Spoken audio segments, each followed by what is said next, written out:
The Apostle Paul's greatest desire was to get to know our loving Savior, Jesus Christ, much better. Would you like to know him? Listen to this devotional.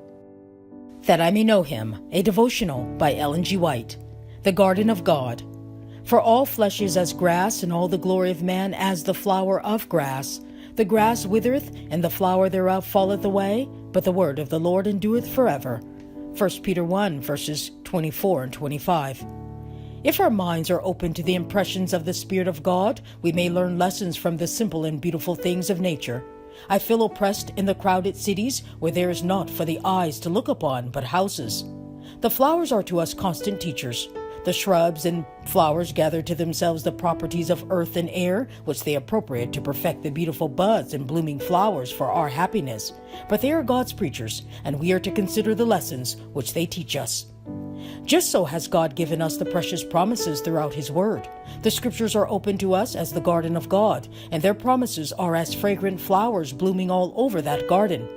God especially calls our attention to the very ones that are appropriate for us. In these promises, we may discern the character of God and read His love to us. They are the ground upon which our faith rests, the support and strength of our faith and hope, and through these, we are to delight our souls in God and breathe in the fragrance of heaven. Through the precious promises, He withdraws the veil from the future and gives us glimpses of the things which He has prepared for those who love Him. We should not regard them with carelessness or indifference, but as we would examine the precious flowers, delighting our senses with their loveliness and fragrance, just so should we take the promises of God, one by one, and examine them closely on every side.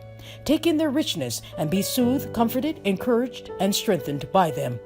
God has provided for all the comforts the soul needs.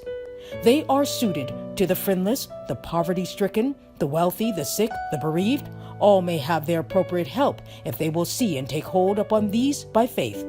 God scatters blessings all along our path to brighten the rugged way of life, and we want to be receiving all the comfort and tokens of God's love with grateful hearts.